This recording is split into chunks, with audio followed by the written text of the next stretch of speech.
Hey what's up guys, welcome back to another video, and today we're going to be doing the AFC West. So, the NFC West was my last video. It was posted a couple days ago. So if you guys don't want to see the divisional draft for the NFC West or the NFC and AFC South, all three are on my channel right now. So please leave a like, comment, subscribe if you want to see more. And again, I am streaming the the NFL draft April 28th, 29th, and the 30th. So hit the notification bell to be notified when I go live and stream. I'm going to be really excited to do the draft this year. Let's get into this video. So, I used the PFF mock draft machine, and I did the AFC West, finishing off the West. First up is the Broncos. So I felt like with the Broncos, what they needed to do was resupply the positions that were either traded away last year or were traded away this offseason. So as you can see, there's a lot of defensive edges. There's a lot of defensive line, a tight end, a tackle. This is really trying to bolster either the depth or the potential starters on your team. So in the second round, I grabbed Perrion Winfrey. He really is just like that run stuffer that you really want in the middle of your defensive line. I thought that was a really good pick. You traded Shelby Harris to the Seahawks, part of the trade for Russell Wilson. I think Perrion Winfrey starts for you immediately. I think he can immediately replace Shelby Harris. And I thought it was a really good pick. It gave me a D+. I disagree with that. Perrion Winfrey is climbing up boards right now. He's going to be gone by the time the Broncos pick in the second round. He might be one of the first 10 to 15 picks in the second round. So I don't know why it's a D+. They just haven't, rated really low. But I have Perrion Winfrey. He's a pass rush specialist. You have DJ Jones, who can be he's a run stuffer. Sorry, he's a run stuffer. You have DJ Jones, who can start for you. I think Perrion Winfrey moves into that backup position, and where he can really develop and grow while DJ Jones plays out this year. And next to that defensive line with Randy Gregory, I think Perrion Winfrey can play really well. Next up is Zach Pascal. I love this pick. Zach Pascal was amazing at Kentucky. He had a 90 run defense and an 82 pass rush grade. He had a 16.3 pass rush win rate, which was elite, and he had a 12.4 run stop rate, which was also elite. So he was elite off the line last year and in 2020. He had 27 hurries last year and 20 in 2020. Zach Pascal has been insane the last couple of years, and he really deserves the hype he's been getting. He lined up everywhere, but I would mostly keep him at defensive end. Have him opposites of Randy Gregory, and have Bradley Chubb as well on that defensive line. You're gonna be able to get to the quarterback. That's all that really matters. Next up is Isaiah Likely. He's been climbing my board as truly one of the best receiving tight ends in this class. He replaces Noah Fant. You have Albert O, who can start. Isaiah Likely is just that backup who is a really good receiving threat and an okay-ish blocker. But I think he can definitely grow into becoming a run blocker. Most tight ends, do grow into being a run blocker, but I think he is an elite receiving option in the third round at the tight end position. Next up is Brian Robinson. So this is the Melvin Gordon replacement. Melvin Gordon still doesn't sign with the team, so there's a chance he comes back to the Broncos. But this is the long-term replacement. Brian Robinson Jr., he is amazing at goal line and short yardage. So if you want 2 yards, give him the ball. He's 6'1", like 235. He is big, and he can get short yards really easily. He had 1,300 yards and 14 touchdowns in 2021. And I think backing up Javonte Williams and being that 2-down back who can just run it down your nose, I think that's what you need in this team. You already have your really good running back in Javonte Williams. This is your specialist guy for those when you need basically a big fullback, basically. And Chris Paul, mainly just as a backup. I think you can move him to right tackle and he can be pretty solid. But I don't know who their right tackle is right now. I'm gonna be honest. I know obviously last year they got they cut Juwan James, and then they signed the Chicago Bears tackle that was cut. Don't know if he's still on the team, but I don't know who the right tackle is for this team. I don't know. Truly, I don't know who it is. So I think Chris Paul can at minimum be a backup and develop and see what you can get out of him. It's a 4th round pick. So in the 4th round, you're either drafting for depth or drafting for potential. I think this is depth and potential in Chris Paul. So it gave me a C+ grade overall. I think it's more fair to be like a B because you have a starter potentially in Perrion Winfrey, a starter in Josh Pascal, a solid backup in Isaiah Likely, a pretty much starter in Brian Robinson. It depends on what package you want to run immediately, but a starter-esque in Brian Robinson, and Chris Paul is a developmental guy, so I think a B is more fair, but it gave me a C+. Broncos fans, I think this is a pretty good draft. Let me know in the comments what you think. Next up, we have probably my favorite draft in the entirety of the thing, the Chargers. So the this is going to get a lot of hate. I know it's going to get a lot of hate. So, obviously, Jordan Davis and Devontae Wyatt were available at 17. But I went with Jameson Williams. I'm thinking of the future, right? Jameson Williams, he's going to become probably the best receiver from this class. He was my favorite receiver coming into the year, and he's going to end it being my favorite receiver in this class. So because of the injury, he's going to fall. But I think the Chargers are a team that are planning for the future with Justin Herbert. They need wide receivers on cheap contracts. And that's what Jameson Williams is. He's going to become the future number one. Obviously, Keenan Allen is still there, but he's in his 30s. You have Mike Williams on a 3-year deal. If Jameson Williams can come off the bench or be, the slot guy for the first year or whatever, he's going to grow and develop into your wide receiver one. And the future of Keenan Allen, unsure. Mike Williams only there for 3 more years at 3 years for 60. So if you want to cut him, if Jameson Williams emerges, I think this is really good for Justin Herbert. Get him a really young receiver who you're not gonna get this kind of receiver at 17 again. Like you're a team that plans to be in the playoffs for the rest of Justin Herbert's career. That's your goal. You're not gonna be able to get the best receiver in the class in the 20s or late 20s, early 30s. Not gonna happen. So get him now. Let him develop. Boom. Next up is Darian Beavers. This is my favorite pick of all 4 drafts. I actually love this Darian Beavers pick because he's a great tight end cover guy. He covers tight ends at an elite level. And in division with, Darren Waller and Travis Kelce and Albert O, obviously, with Isaiah Likely, this is one of the divisions I would want an elite guy to cover my tight ends.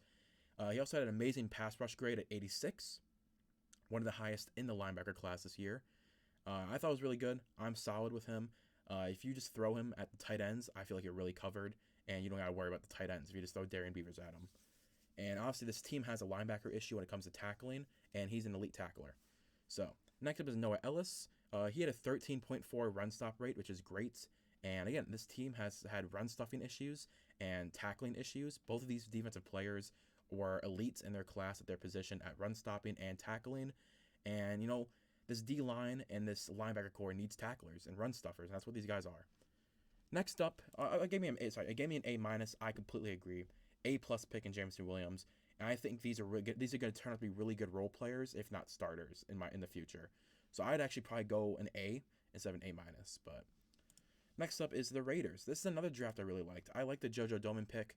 JoJo Domann is elite everywhere. He's an awesome cover guy, awesome run stuffer. And for the Raiders, getting JoJo Domann in the 3rd, pair him next to Divine Diablo. You've been trying to fix your linebacker problem for probably about 4 years now, and you just can't fix it. No matter who you sign, no matter who you draft, it's not getting fixed. I think JoJo Domann fixes that problem. I think he's a really good tackler, really good cover guy, really good run stuffer, and he's smart. That's the thing. He's a smart guy. He tackles pretty well, and I think he can grow and develop into becoming one of the best linebackers in this class. And the 4th round is just depth with Cordell Floats. I've never heard his name said before. I'm not gonna lie to you. He has a lot of experience at LSU. Don't really have a lot to say about him. I don't watch LSU, so I didn't hear his name a lot. But when I looked at his stats, when I looked at his measurements, I liked it. And I think for the Raiders, depth and Depth and hope is what you want at the corner position. You want to be able to develop them. You took Patrick Graham from the Giants this offseason when you got Josh McDaniels. I think Patrick Graham's going to like Cordell Flott. I do not know how to say that man's name. And finally, with the Chiefs, I went crazy with trades for the Chiefs, and I don't like how they graded it. So the Chiefs need a wide receiver 1 for the future. I traded up for Treylon Burks. I traded 29, their 2nd round pick with 50, and pick 103. So that's a 1st, a 2nd, and a 3rd to move up from 29 to 13 to grab arguably the 2nd or 3rd best receiver in the class. In this draft, if actually we can go look, Treylon Burks. So in this class, as you can see, Garrett Wilson and Drake London both went, and I was worried that the Texans might draft Treylon Burks or another wide receiver. Chris Olave was there as well, but I want an X receiver in Treylon Burks. I want a bona fide number 1 receiver. He had 1,100 yards, 11 touchdowns. Like, Treylon Burks will be a X receiver in the league, and I think with Patrick Mahomes, he's 6'3", 230.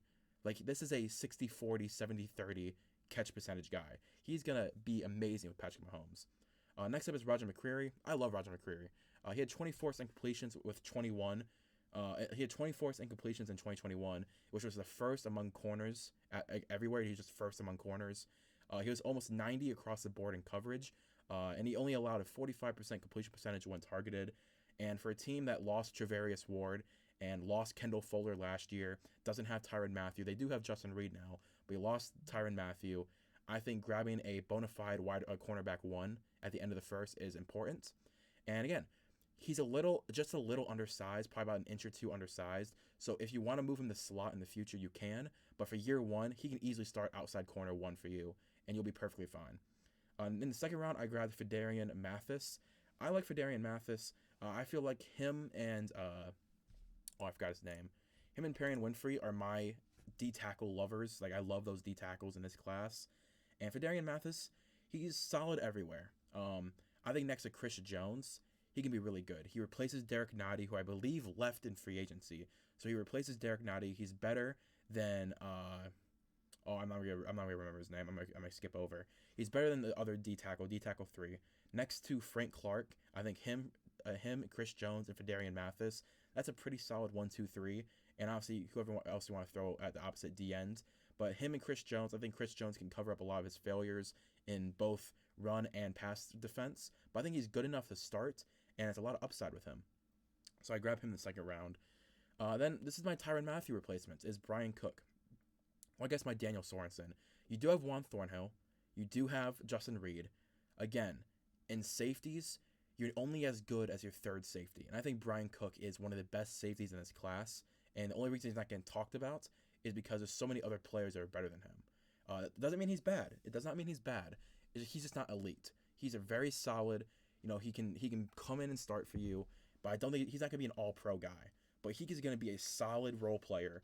And in the third round for a championship quality team that is trying to win another championship, I think you need those solid role players to play roles in your championship team.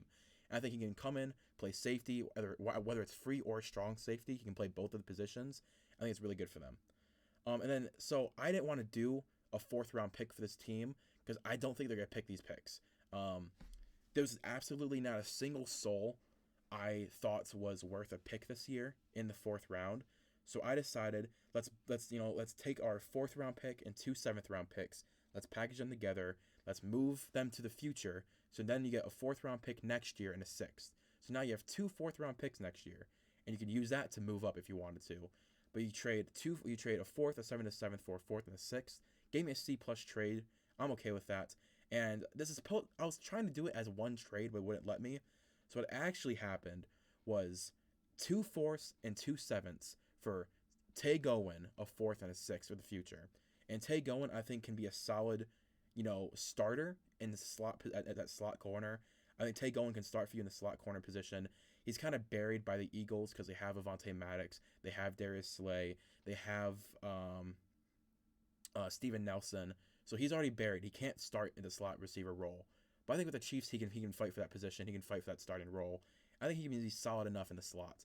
So you trade 2 4ths and 2 7ths for Tay Gowan, a 4th and a 6th of the future. I think it's pretty good. I disagree with the D draft grade. I think Treylon Burks is your number one receiver. You did have to trade up and give a 2nd, a 3rd, and a 1st for him, but you have 2 firsts already. You get a bona fide corner 1, awesome. You get a solid role player at D tackle, awesome. You get a really good role player in Brian Cook, awesome.